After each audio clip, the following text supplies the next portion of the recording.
Good afternoon, ladies and gentlemen. Welcome to this afternoon's discussion with two of the co-authors of How Will You Measure Your Life? Before I get to introducing them, let me tell you a little bit about their co-author, Clayton Christensen, and the book itself. So Clayton Christensen is a Harvard Business School professor who both James and Karen have worked with over the years.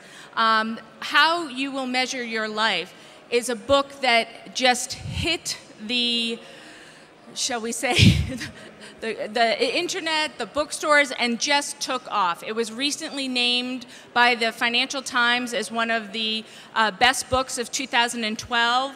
It has also been categorized as one of the best books by Fast Company, Amazon, Inc., Huffington Post, MIT Sloan School, as something that is really very important for not only business and academic and leaders to be reading, but for everyone to be taking a look at.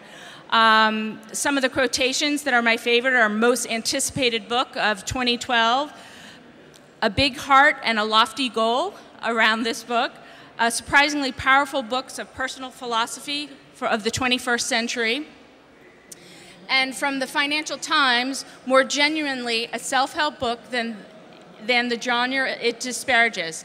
Instead of force-feeding readers with orders on how to improve, it continues to give them the tools to set their own course.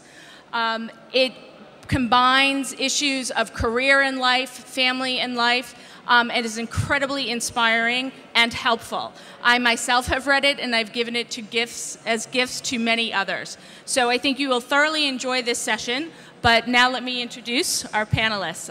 First, James Allworth is here with us. James is a 2010 graduate from the Harvard Business School. He graduated in the top of his class as a Baker Scholar, which is incredibly impressive. And we will get to kind of how this book came to be, but it was very much James being in the class with Professor Christensen. And Professor Christensen singled him out and asked him to stay on at Harvard Business School after he graduated as a fellow. And why that is very impressive, it wasn't that and James was a great student, it was because he was challenging. He was always pushing the discussion and pushing Professor Christensen on theories and strategy. And so it is a wonderful honor to have James here with us. He lives currently in Sydney.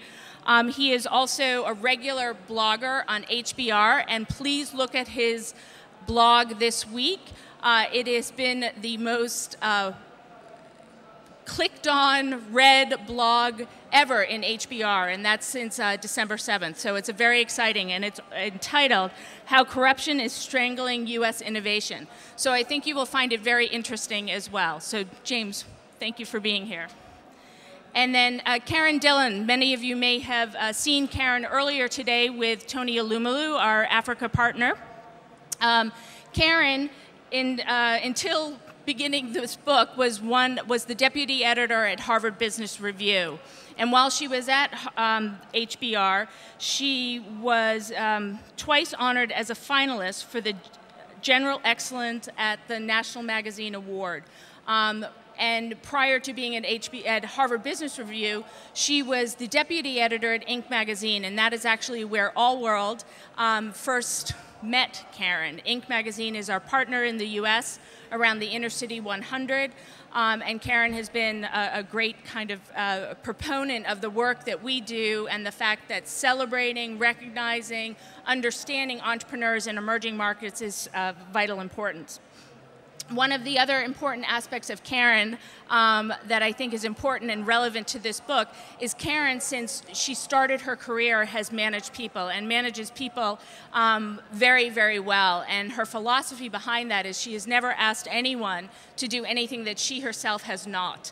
And I think that's an important lesson for all of us that are entrepreneurs, that it is really important. We know we do everything, but it's really important as you grow your team, as you become more than just yourself in an organization, that you keep reminding yourself that as people come up, you need to know all the things that are going on. So Karen has an incredible expertise in that area. So please welcome our panelists.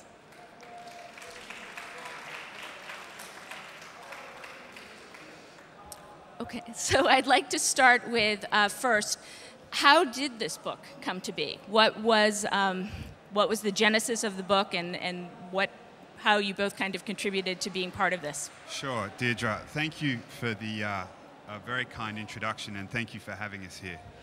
The starting point for the book would have to be Professor Christensen's class at Harvard Business School. It's widely considered the most popular class at the business school, and the basic aim of the class is to equip students who are planning to go out into business, many entrepreneurs, with a range of business theories such that when they face situations running their businesses inside the business world, they're well equipped to deal with the problems they're going to face. So some examples, how a culture forms and how you can make sure it's a productive culture, how to motivate employees. And so we go through all this business research and we learn about it and how we're able to apply it. But what happens on the last day of class is slightly different. Professor Christensen takes all the research that we've learned over the course of the semester. He takes all the business theories and he writes them up on the board, the culture, motivation, and so on. And then what he does is he writes 3 questions beside them. How can I find happiness in my relationships? How can I find happiness in my career? And how can I stay out of jail? And that last question is a little bit tongue-in-cheek, but Clay actually had Jeff Skilling of Enron fame in his class with him when he was a student at HBS. And by all accounts, Skilling was a good man. People liked him, he loved his family and so on, but something sent him off in the wrong direction. So the class is all about using these business theories to answer these 3 questions, and it's a wildly popular class. It's packed to the rafters, people bringing guests and whatever, and a lot of people find it very moving. A lot of people crying by the end of it, really appreciating the way in which it forces people to challenge what they think is most important as they go forward, as they leave HBS and they go out into their careers. Like, it challenges them to assess what's most important. The year that I had the class with Clay, it was possibly more moving than usual. He'd just been diagnosed with cancer. He was undergoing chemotherapy. He'd lost all his hair. We weren't really sure whether it was going to be the last time that he taught the class. So he had his family there. I mean, it was very moving, to the point where the graduating class, my entire year, asked him to address the entire class on the topic. And so he gave this speech, and that's actually how Karen found out about it. So this was back in spring of 2010. I was the editor of Harvard Business Review, and I was effectively looking to fill a gap in the magazine. We do a double issue in July, August, and I just wanted one extra article. I was poking around for an article, and my original idea of what would be really interesting to talk about was I wanted to talk to graduates of the 2010 class of Harvard Business School, because I thought they would be particularly interesting. Those people, James included, had applied to business school when the world economy was booming. And when they were graduating in the spring of 2010, it was a very different world. And so I wondered if their time in business school had caused them to recalibrate their expectations. So in the course of poking around for an idea just to fill a slot in a magazine, I heard from a student about Clay Christensen giving this lecture, this command performance lecture to the entire graduating class that had moved these hard-edged, ready for the world, the world is their oyster students to really be very emotional about thinking about their own lives. So I wanted to know, what was it that was so powerful that students were willing to tell me about it and talk about it. So I called up Clay and asked if I could come to his office and somehow figure out how to turn that discussion he had with the students into an essay for Harvard Business Review magazine. I did. Busy day, a million things in my mind. I turned up with a digital recorder and just thought, let me get what it is so I can quickly turn it into a magazine and fill a slot. I sat in Clay's office and listened to him talk about these business theories, which to an average person sounds like, how on earth would I need to know about business theories? And I left his office. I couldn't stop thinking about what he had just said. It had so profoundly affected me sitting there that I just knew we had to share this with our readers. The Harvard Business Review audience around the world needed to hear this. They were very simple ideas that were very profound. So I helped Clay turn it into an essay for Harvard Business Review, and it's to this day, it's the most read Harvard Business Review article we've ever run. You can find it now. If you go on the website right now, it's still in the list of most read Harvard Business Review magazine articles, and it's almost 3 years later. It was a very moving article that affected people around the world. That led to James being asked to stay to work on the book, and because I had played a role in helping Clay form the original article, they asked me if I would help them write it as well, and that turned into a book about a year later. Great, thank you. So we're going to start talking a little bit about why business theory matters, and then we'll move into more of the book. But you know, one of the things that you really talk about is the most critical learning for students at HBS is on the topic of strategy. I'm guessing that many businesses in this room believe that they have a clear strategy with laser-like focus. Is that the right approach? So, a really, really good question, Deirdre. It can be the right approach, but as it is with so many of these things, it really depends on the circumstances you're in. There are circumstances when having the right approach, having laser-like focus is absolutely the right approach, and there are circumstances when being a little bit more open to unexpected opportunities can be the right thing to do. There was a recent study of some Harvard Business School graduates by a professor there. He was looking at the graduates who'd gone on to form their own businesses, and he was looking at what differentiated the ones that were successful from the ones whose businesses didn't end up making it. And I think it was a study of some 600 businesses, and roughly half of them had succeeded and half of them had failed. And of the ones that had succeeded, 93% of those graduates had changed their business strategy from what they initially thought would work. So they came out, they had a business idea, they thought, this is how we're going to make this business work.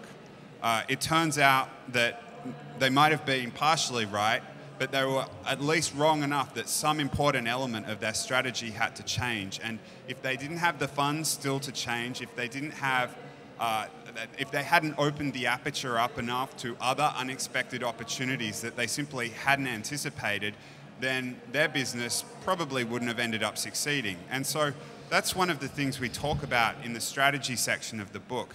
There are two elements to strategy. There's deliberate strategy, when you know what it is that you should be going for and you chase it down and you have this laser-like focus. But there's also a time for what we call emergent strategy, which is when you recognize that you don't have all the answers and you're open to unanticipated opportunities and you'd be willing to chase those down as well. We tell the story about how Honda actually came into the United States. They came in back in the 1960s. They looked at the United States market and they saw, you know, everyone buying big bikes, bikes like Harley Davidson and Triumph, and they said, well, if we make a vastly cheaper big bike than what Harley is making and we undercut them on price, then we'll get 10% of the market and we'll end up being successful. Well, it turns out that wasn't such a sensible strategy. The traditional American motorcycle enthusiasts saw these big bikes and they thought, well, this is just a poor man's Harley Davidson. But what was even more problematic from Honda's perspective was when these bikes were subjected to the long rides that were typical in America as opposed to in Japan, they started to leak oil. Honda didn't have a lot of money. Their dealers in the States couldn't fix it, so they had to spend what few resources they had shipping these bikes back to Japan to get fixed. Now, in addition to the big bikes they brought over to sell to the American market, they had these smaller little bikes called the Super Cub, but no one in America rode small bikes, so Honda gave these little bikes to their employees to run around Los Angeles on errands with. And one day, a Honda employee, frustrated with the state of the business, decided to take the little bike up into the hills of Los Angeles and ride it on the dirt tracks up there. And he had so much fun with it that the next weekend he invited a few of his colleagues back to join him. People up in the hills in Los Angeles saw these guys riding these little dirt bikes, so to speak, up and down the hills, and gradually, one by one, convinced the Honda employees to bring out more and more of these little Super Cub bikes for them to do the same thing.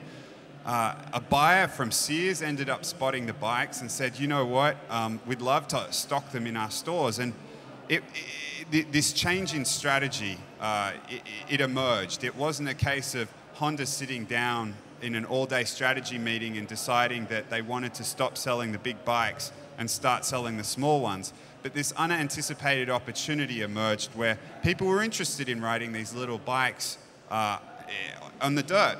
No one from Honda could have foreseen it, but Honda being open to this new strategy, to this unanticipated opportunity, ended up creating a strategy that led Honda to become one of the most successful bike manufacturers in the world.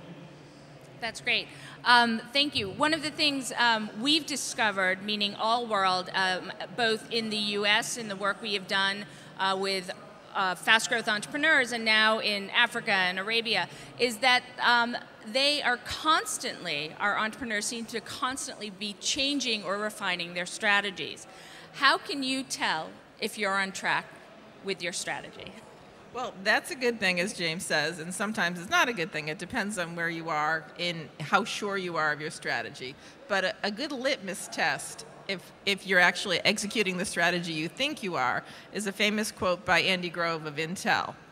If you want to know what a company's strategy is, I can tell you when I can tell you how they allocate their resources. Because in reality, your strategy may be a purpose, mission statement, it may be what you tell investors, it may be what you tell your customers, but it's really none of those things if it's not how your employees make choices every single hour, every single day. Your strategy is formed by the way your company really prioritizes how it allocates its resources, its money, its investments, its staff time, the choices that your individual staff make. That's where strategy is really formed. That's where the American expression, the rubber hits the road. And so you really only can assess if you are pursuing the strategy you think you are, if you gauge, are you really allocating your company's and your personal resources as the leader of that company to the things that you say are your company's goals. And not a lot of companies are great at actually practicing what they think they're preaching, at leading to the strategy that they think, because it's very easy for an employee on the front line decides it's far more important to appease this customer than that customer. Even if that customer is more important to what you think your strategy is, you're not executing that strategy if your employee is making a choice that's different than the one your company thinks is its priority. Okay, thank you. So IKEA is arguably one of the most successful companies in the world, and everyone would love to know the secret to their success. How do you create a company? Is it because they created a company that no one else seems to emulate? You argue that it's something different. Sure. So I think if you look at most furniture companies, and I mean, let's broaden this, you look at a lot of consumer-facing companies, the way they market or the way they divide up their customer base is this notion of looking at demographics. So there'll be a company that's set up to market to 20 to 29-year-old white suburban males. There'll be older people that are wealthy and so on and so forth. What's interesting about IKEA is that it really hasn't set its operations up like this at all. And rather, the argument that we make is they have set their business up around what we term, what's emerged from research as what we call a job to be done. So the basic idea of this is that rather than going through life and buying things because of our demographic information, because I'm a white 30-something male with a college degree, rather things happen to us in life and we need to get them solved. We face problems. And so to solve these problems, we go out into the world and we hire something to fulfill the job for us. So in the case of IKEA, it's often, well, I've just moved into a new city or perhaps a new apartment. I'm taking a new job. I'm here on the weekend. I start on Monday. I need to get this apartment furnished before I start. I don't want to go shopping and then order the furniture and then wait 2 months for it to arrive.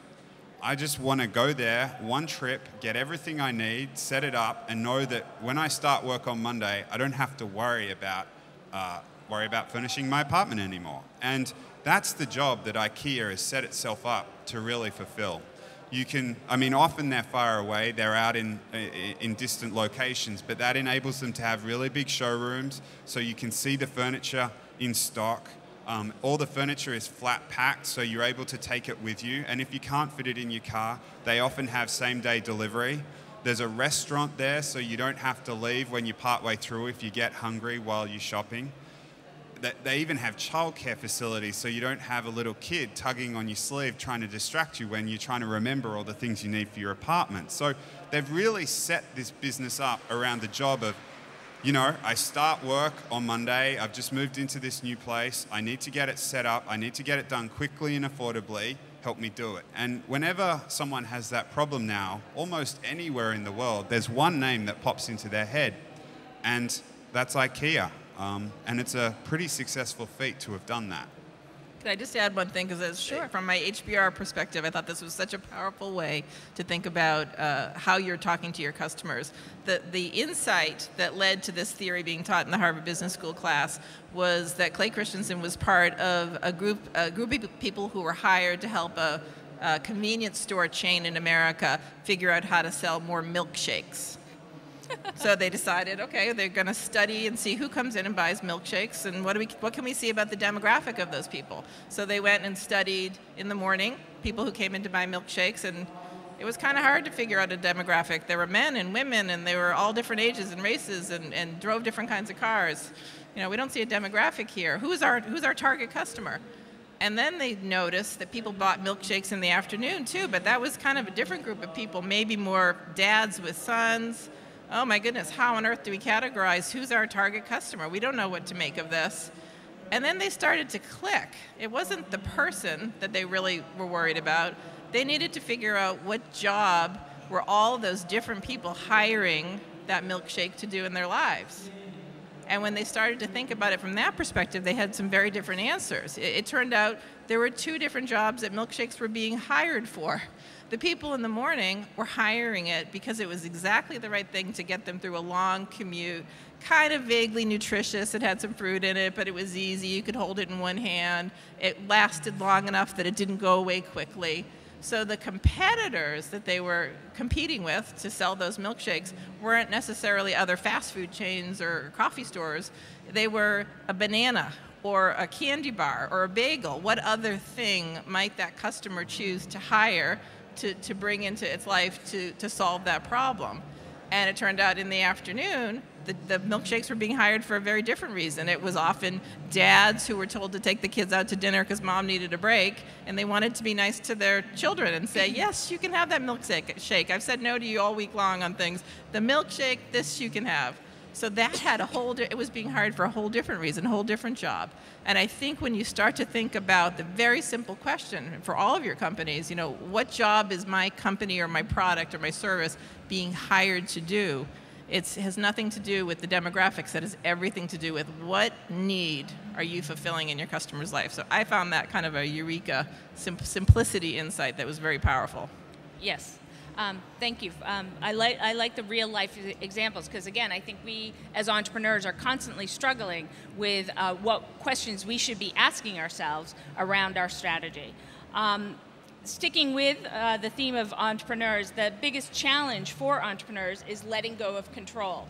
And as you grow, and as the prior panel was discussing, it will continue to be a challenge. And it's not just letting go of control and bringing in employees that have expertise, et cetera. It's also the ability to trust these employees, that they have the same shared value that you do. And would love to, you know, how do you help make that happen? Well, I know well from my Inc. magazine days that this is one of the biggest challenges for entrepreneurs. They have such a hard time letting go, A, and B, often when you hire number twos, people that you really want to help you run the business, somehow you end up, faulting them for not being you. They don't make exactly the same decisions that you would, and they don't act as you would in every situation, and it's very hard to get that right. One of the things that Clay teaches in that course that I also think is very powerful is there's really only one way to ensure that this is going to happen. As your businesses grow, you cannot be on every phone call. You can't approve every sale. You can't be in all of your branch offices making all the decisions. You have to figure out how to trust your employees that they will do that. The way to do that is through your company's culture. And what does that mean? You think you say our culture is the customer is always right, or we'll go to any length to solve the problem. That's not really your culture. Your culture is formed in the way your employees solve problems on an everyday basis and whether that succeeds. And that can be a good way or a bad way. Your employees could decide that they have to panic and get this order out faster than that order, cut a corner on this, not on that one. And if that succeeds, if they get away with that, if the customer doesn't complain, okay, we've learned that that works. It works. It's okay to cut that corner. If that doesn't succeed, they're going to try something different. But if they've been successful one time with cutting a corner, doing whatever, they'll do it again, and it might succeed again. And after you've established those patterns in your company through your culture, what is okay in this culture to do and what is not, that starts to form a very powerful culture in your company. And if you form a good culture, one that says these are the values that are always the most important and our decisions will always be formed around these values, you'll start to create a culture that reinforces the company that you want it to be. If you allow your culture to form into something that you don't want it to be, you'll find yourself with a group of employees who just are not going to make the decisions you want them to make, and that's been ingrained in the culture and it's too late to change it. One of the things we really try and do in the book is we don't try and prescribe any answers. There's no one right culture for everybody that works in all circumstances. And so one of the things we do is explain how this tool like culture works, and we encourage you with a series of questions to think about, okay, given the set of problems your business or your family, for example, because it works exactly the same way in our family, your family is going to face, what type of culture is it that you want inside that organization? And there's no one right answer, but based on the types of problems that your organization is going to face, we really encourage you to think about it before you need it, because these things will start forming whether you actively guide them or not. Like, just because you're not thinking about culture, don't think your company's not going to have a culture, because one will form. It's just going to be one that forms on the basis of the types of problems that employees encounter. So we really encourage you to actively think about the type of culture that will be important for your company, that will help your company to succeed, and then make sure that when employees make decisions, if they're in line with that culture, then, positive feedback. But if they're not in line with what you aspire that culture to be, then you pull people up and you say, hey guys, that's not the way we do things here. This is the way we do things, and this is the reason why. Great, thank you. You make the claim that many people make the wrong choices in their career, in spite of being high achievers. What do you mean by that, and why does it happen? Many people make the wrong choices in their career because they're high achievers, specifically because they're high achievers. Again, this is a theory in the class that I think is really powerful when you understand it. High achievers are used to signs of success and immediate signs of success. And we get them in our careers, and everyone in this room has them because you've built something that you can see the sign of success right away. But you have typically faster signs of success in a career. You finish a report, you close a sale, you finish your PowerPoint, you make a successful presentation, you have a great quarter. The measurements of success are very easy to see, and they're kind of addicting. And so high achievers tend to chase those things that other people can most easily see. I got a better title, I have a better salary. But in reality, those things are not the things that make people happy in their career. And that's really important to understand because it's very addictive to keep thinking that you will. One of the most enduringly powerful articles that Harvard Business Review magazine has ever run was an article on what really motivates people. And this has been a topic of debate for decades, really. What is the true motivation of people? And as entrepreneurs, you need to know that for your employees, and you need to know that for yourselves. People tend to think the things that are going to make them happy in a job are the same things that they can fix if they're unhappy in a job. But the article in Harvard Business Review by a guy called Hertzberg makes the case that there are two different and important scales for being motivated in your job. There's a scale of things that will make you unhappy. You don't make enough money, you have a bad relationship with your boss, you don't like your title, your cubicle. There are things that you can see, they're almost the things that you'd put on a resume that will make you happy if they're not at a certain level. But beyond that, they're never going to make you happy. They're only going to make you less unhappy or not unhappy. There's an entirely separate scale, and high achievers don't often think about this when they're making their job choices, that are far more likely to make you happy in a job, and they're not visible.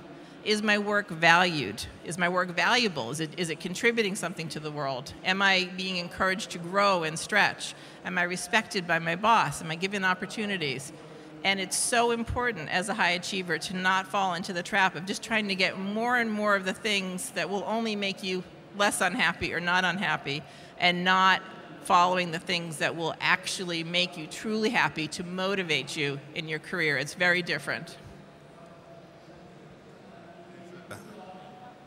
There's an interesting addendum to that, which Clay describes happening to some of his classmates, which is people focus on the wrong things, and to try and make up for the fact that they're not happy with the work they do, they end up spending more money on expensive houses, on faster cars and so on, and their lifestyle ends up trapping them. And they realize 10 years down the track, hey, I'm in this job that, sure, it pays really well and the title's really impressive, but I don't love what I do. I really don't like what I do. It's not meaningful to me. It doesn't have all these things that are really important to me.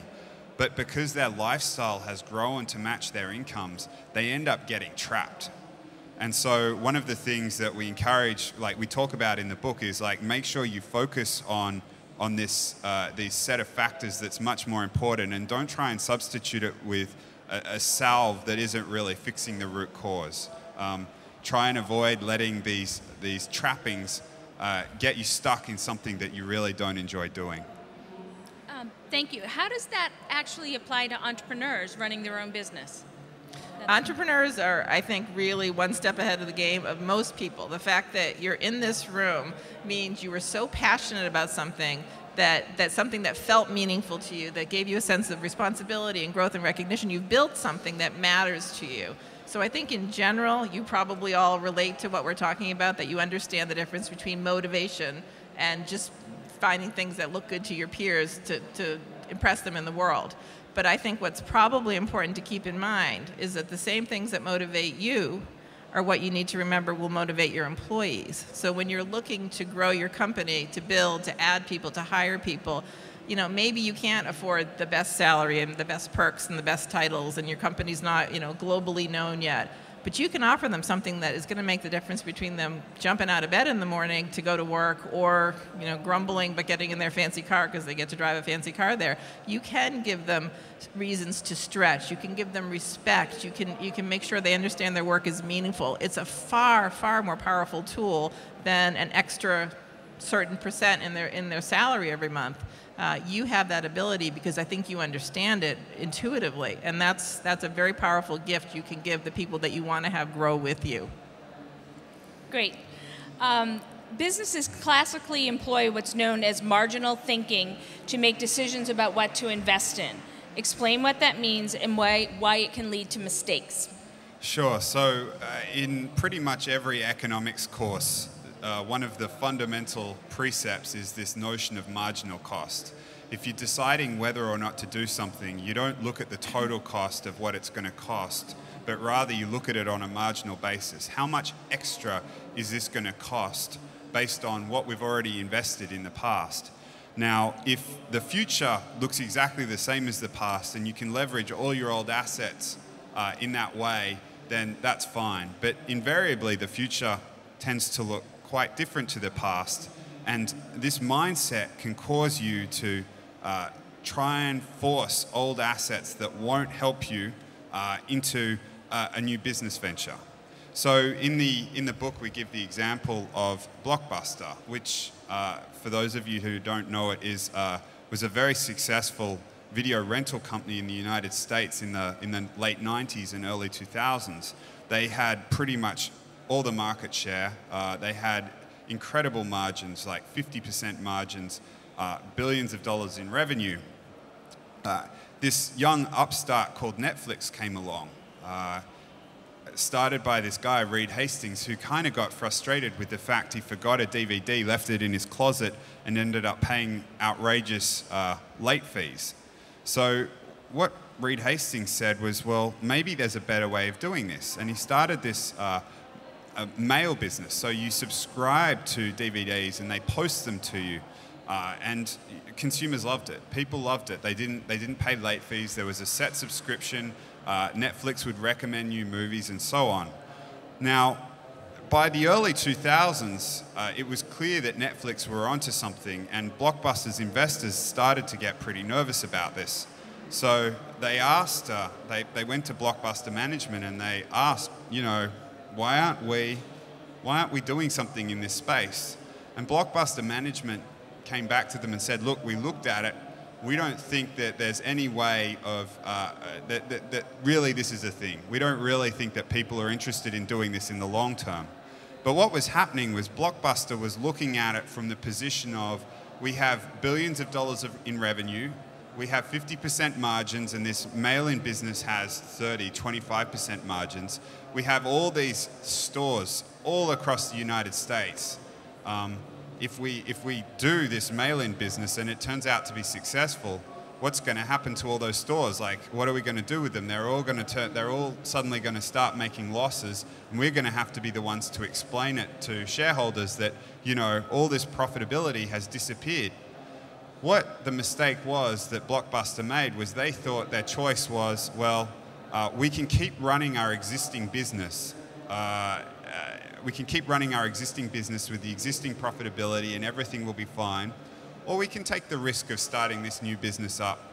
It may not work, you know, and if it doesn't, we've wasted all this money. But if it does work, we're going to cannibalize all our existing business. Like, nobody's going to want to go into the stores anymore. Like, why would you go into the stores when you can just have stuff posted to you? And so Blockbuster management decided, well, if our choice is we can go after this, or we can keep running our own business, we'll choose to keep running our own business. Netflix obviously had separate ideas. They weren't looking at the market from the position of 50% margins and thousands of stores and all this revenue. They were looking at the market like most of you guys look at the market, which is like, we have nothing right now. We'll be happy with anything. And it's the process by which disruption happens. Incumbents see this vastly profitable market that they're not willing to change or give up. They don't want to give up all their stores. They especially don't want to give up their margins. Whereas you guys, the choice is, well, we might only be getting half the margins that the incumbents are getting, but compared to what we were getting yesterday, which is nothing, those numbers actually look pretty good. So we explain marginal thinking. It's the basis for, inside of business, it's the basis for disruption, and it's a very powerful way for startups to think about approaching a incumbent that, you know, would otherwise be very challenging to beat. Thank you. So now we've talked about business theory and why it's important to businesses. You now take business theory, and in your book, you apply it to life. Can you talk a little bit about that? Why is that important? Let me talk about my own experience, and then we can stretch it out a little bit longer. It's sort of what we've done here is a mini version of that class that Clay does, that powerful last class at Harvard Business School. These are all the business theories that are important for you to know going out and facing your career. But let's turn that on its head a little bit and think about that same logic. What we know causes what to happen in business is very powerful when it's applied to your life. So as I was sitting listening to Clay talk about his theories in the class, in his office, my head was quickly turning to, how do I allocate my personal resources? I say my family and my children are the most important thing in the world to me, Am I actually allocating my resources towards the strategy I think I'm pursuing? Am I being blinded by the quick rewards of high achievers in favor of the short-term payoff rather than the long-term payoff? If you start to look at all the business theories that are very useful and very powerful in the business world and think about them from your life, I think you'll find your mind is doing a lot of turns as well, and that's what happens in that last class, is they're applied, again, back to those 3 questions that are critical. How can I find happiness in my relationships? How can I find happiness in my career? And how can I stay out of jail? And the theories that are taught in that class are powerful tools, and if you apply them to your life, I think you'll find that to be the case as well. Okay, tell me a little bit about how you apply strategy to your life, or resource allocation to your life. Sure. Okay, so let's start with strategy, for example. A lot of people think that, you know, in terms of a career, you need to have it all mapped out. I mean, this is especially prevalent in the US, which is where I've spent the past few years. Like, it's, you know, parents are putting children in like these preschools and whatever to get them to this perceived end goal, and then, you know, the children they have all this pressure on them to say, you know, you've got to, what are you going to do with your life? Like, if you want to get into law school, you've got to start preparing now, or business school, or medical school, or so on and so forth. This idea that you need to have a deliberate strategy for what you want to do with your career can make sense, but it only makes sense in certain circumstances. And those circumstances are, you know, you've found something you love doing, and you know that's what you want to spend the rest of your life doing. And when you found that thing, it absolutely makes sense to turn it into a deliberate strategy. You filter out the noise, you focus on what's important, and you go after it. But there are also circumstances where that can be extremely destructive. If you haven't found something that you love doing, just like with the strategy for a startup, if you haven't found a way of being profitable, then focusing on a deliberate strategy that doesn't appear to be working may not make sense. It's the same with a career. If you haven't found something that you know you love doing, if you haven't tested it, if you haven't had the chance to work inside of a young startup or an intern at a hospital or whatever it is, if you don't know that that's exactly what you want to be doing with the rest of your life, then setting a deliberate strategy to go and do just that might actually be the wrong course of action. And instead, it's much better to rely on what we term an emergent strategy, which is to be open to unanticipated problems and opportunities that will emerge. They're unforeseen. I, for example, went into business school at HBS. I had no way of knowing that the opportunity to work with Clay Christensen was going to present itself, but I hadn't decided what it was that I wanted to spend my time doing after business school, and this opportunity came up, and it seemed like a really cool opportunity. And so I followed an emergent strategy. I was like, this seems like a really interesting thing to do. I haven't done anything like it before. I'd like to try it, so off I went. So it's this idea of understanding the circumstances you're in and then deciding whether it makes more sense to be very deliberate in your focus or to be much more open to unexpected problems and opportunities. Thank you. We'll open it up for questions in just a minute, but last question here is, the book addresses the question of purpose. The argument is that some of the world's best companies have a distinct and clear purpose. You suggest that this is true for people too. Can you explain? One of the gifts I think Clay gives his students, including James, is he asks them in that last class to spend some time before they go out into the world and get busy in life and mortgages, things take over, of thinking about what their personal purpose in life is. It's his belief that without purpose, you'll just toss around in the seas of life. You won't have a direction. You won't have a North Star to guide you. So the idea is that great companies are very clear about their purpose. And that's the difference between a great company and a not so great company, an enduring company and not. But that people, too, can benefit from really putting some thought into what's your purpose? What's my purpose as a human being? And what strategy will get me to that purpose? And it's a very personal thing, but I think it's very important to have a purpose that you're constantly referring to help you make the very difficult choices in your life. It's a gift to his students, but I think it's a gift to all of us to take some time to think about what is my purpose in life. Great. Well, thank you. We'd love to take some questions now. If there are some All right, I will bring a microphone down to you.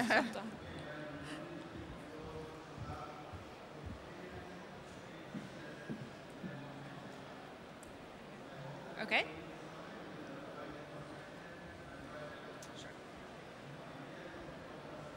Thank you. My name is Emily Schaefer, and I wanted to ask whether your book or the blog addresses stress and anxiety, and especially for Karen, as a lot of women I know, professional women, we all have, you know, mouth guards. We're grinding our teeth at night because of stress. We all have, you know, shoulder problems, going to chiropractors because of stress. And just looking at my husband, I think men seem to find it easier just to compartmentalize and not think about outstanding things that need to be done, whereas we're up all night thinking about, you know, our to-do list. So does the book offer any suggestions for when is the tipping point when there's too much stress, and how do you know, allocate your time, your resources when you know that it's too much, you're spending too much time thinking about work, or, you know? Well, I will tell you, I will confess that I own a mouth guard. But I will tell you that I don't need my mouth guard anymore, and this is why. The book doesn't address that specifically, but I can tell you how I personally sort of thought about that question. The mere act, I was the editor of Harvard Business Review. I had a busy job. I loved my job. It did all the things we talked about motivating people, and it made me very happy professionally. But when I left Clay's office, I literally stood next to my car in the parking lot for a long time, thinking about the question of my own strategy, my own allocation of resources. And the mere act of asking myself that question and asking myself to give me an honest answer, it just was very helpful to me, because I was honest with myself that no, my allocation of resources stunk. I wasn't at all pursuing the strategy that I would tell my parents and my husband and my children I was. And so once I was honest with myself about it, I really did truly reallocate my resources. I'm not saying everyone should do what I did, but I quit my job. I'm not the editor of Harvard Business Review anymore. I consider myself a nearly full-time mom and a part-time editor. And I've been extremely happy with that. That's not everybody's choice, but because I forced myself to answer that question honestly, I became more at peace with my choices and my answers. Oh, really? Hello, my name is Ahmed Eldali. I'd like to ask you, how do I analyze my current culture in the company? What questions should I ask to articulate it in a proper way? And how can I move consciously to a new culture? Culture, yeah. So the notion of culture is really addressing, and thank you for the question, it's a really good question too. The notion of culture is addressing how people choose to solve problems. So fundamentally, employees inside the business are going to be faced with problems, and when they're faced with problems, they're going to make a decision about how they're going to address the problem. And so what happens is, as all these decisions get rolled up, that's the umbrella under which we describe as culture.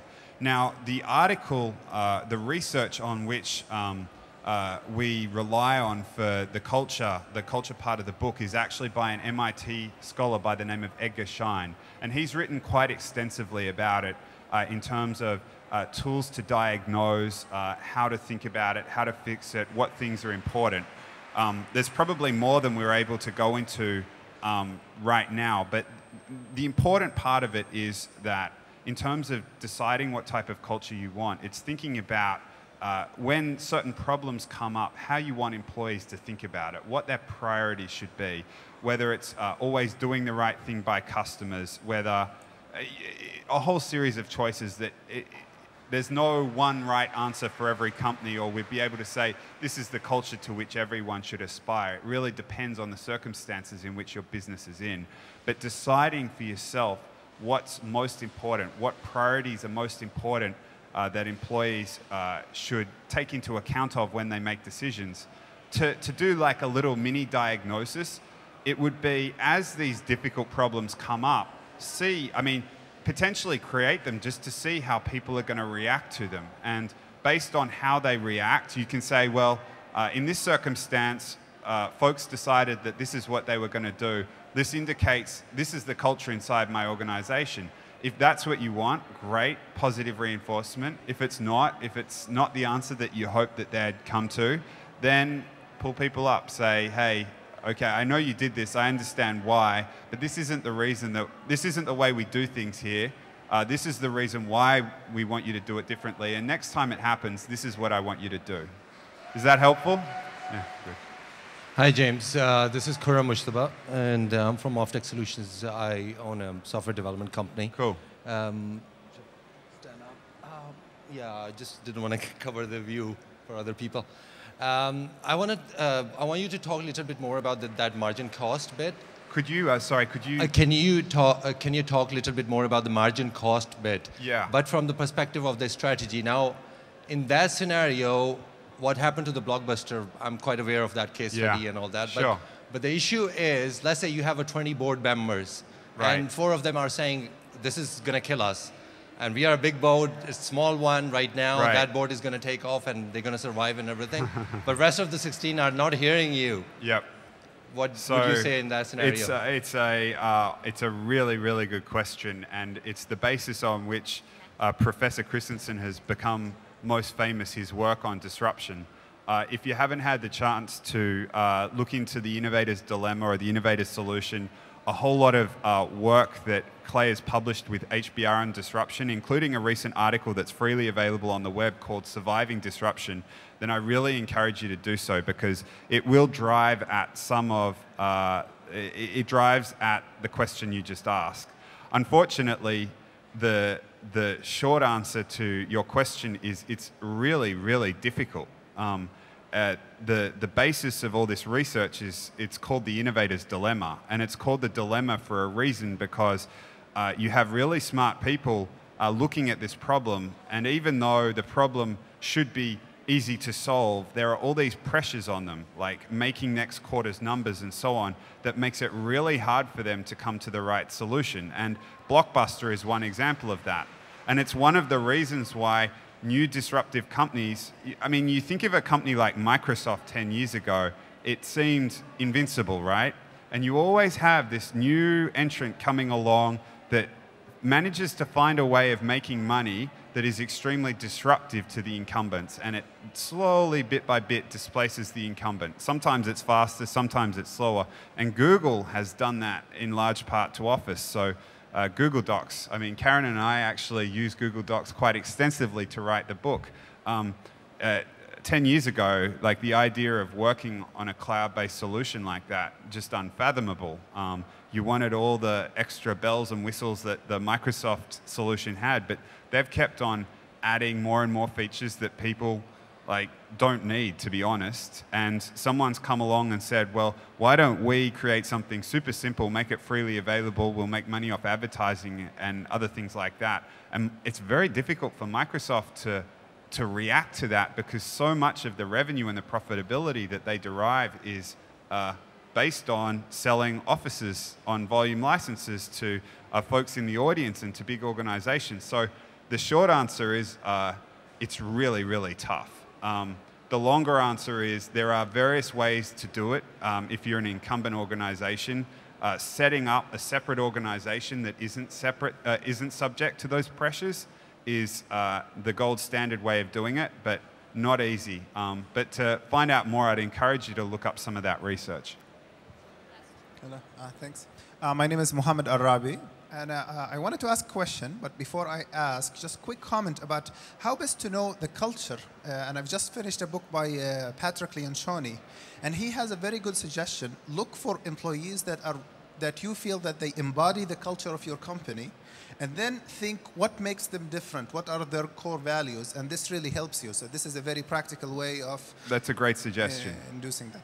So my question is, a lot of people, and so we have a company over 250 employees, and I always think, how can I make sure that they're all very happy at what they do? And with our leaders, I see that. But how do I do that all the way down to the person who's working in the kitchen, the person who's delivering pizza? I always hear, let them go find the one thing they like. But what if it takes 40 years to find it? What is the right path to find what you like? Maybe, and I've seen so many examples of this. Some people do their job for 1-2 years, and then they fall in love with it.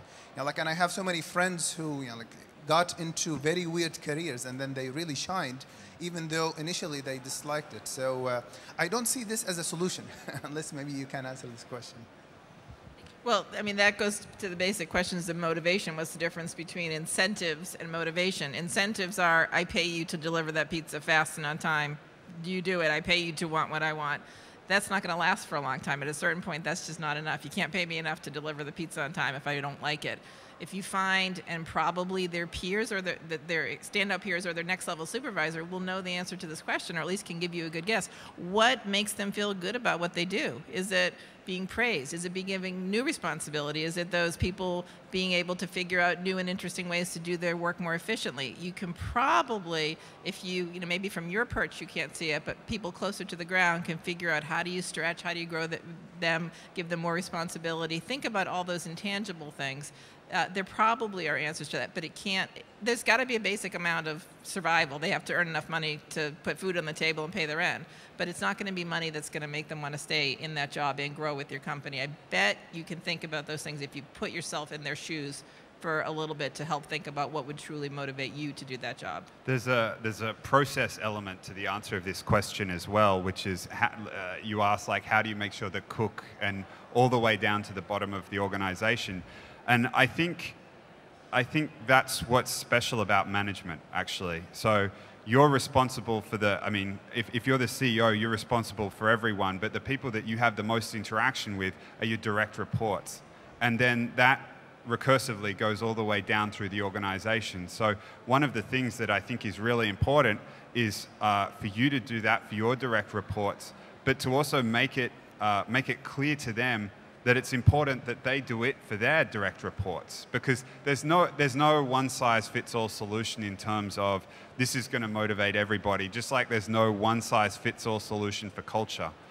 The aim is to make sure, that's a manager's job, to make sure that the people that are working for him are motivated, enjoying what they do. So you do that for the people underneath you, and then you get them to do it for the people underneath them. And so it keeps going down through the organization. And sometimes you will be in the circumstance where your organization isn't going to be able to provide the motivators for everybody. And it's important to recognize that and say, look, you've got these wonderful talents, but maybe they're not the talents that are best going to work here. Like these are the things that look like they motivate you. Maybe there's a better fit in another organization. So there is this balance of like persisting, but also recognizing that sometimes it's not always going to be a perfect fit, and recognizing that if that does happen. Great. And our last question? Guys, firstly, can I just say well done for running what I think is the best panel so far at what has been an amazing summit, really getting to the heart of what I think entrepreneurship's all about. I run a company called Angel's Den. It's the largest angel network in Europe and Asia, and we're here in the Middle East as well. I have the unfortunate job of running a stable of 5,900 high net worths. And I really just wanted to give a comment on what happens if you, having gone through your life, you don't find that passion. Because the dreadful thing that happens to us is that 5 or 6 of our angels' high net worths die every year, but the average age they die is 52. They die at 52, having made lots and lots of money. Then, having talked to the family, what you find is that they realized far, far too late in life that making money was not what it was about. Actually hitting the scorecard wasn't what made them happy, and then almost their body gives up on them. They die, and it's always a cardiac failure. It's something along those lines, but at 52. And it's just, I think you've been an inspiration in terms of helping the younger entrepreneurs, but I'm also looking at, because I'm 51, I'm also sort of... TikTok, TikTok. I'm fine, Karen. I'm cool with it, really. I'm different. But it's about just besieging people to actually find that passion in life, that it's not about chasing the whatever, but it's certainly not about chasing money. Well, I'll just speak as a middle-aged mom, not a recent Harvard Business School graduate. I just don't think it's ever too late to ask yourself those questions. I think it's critical to ask yourself those questions. I'm close to that age bracket myself, and I just think it's very powerful and freeing to be honest with yourself that I actually had my 30th high school reunion a couple weeks ago, and I spoke to a classmate who's wildly successful, and he described his job. It's a good job. I'm really well paid. I make a lot of money. I drive a fancy car, but I'm not fulfilled. Those were just his own words. Okay, you know, you're not 100. You can fix it. It's never too late to make those changes. But the gift you can give the other people in your life, including people James's age, is to start your career thinking about that. There's nothing that will replace your happiness long term as will a deep relationship with your family. The things that will pay off for you in the long term are not the things that come to you quickly or not the things that accumulate in a bank book. They're relationships with people you care about, commitment to things that you're passionate about, and if you actively think about them at whatever age, you're far more likely to achieve them and go for them than if you never have that conversation with yourself. Well, thank you very much. I think that's a great place to end. Thank you, Karen and James. This was a great session. And please stay around. We're going to rebroadcast a session with Michael Porter recently. Thank you.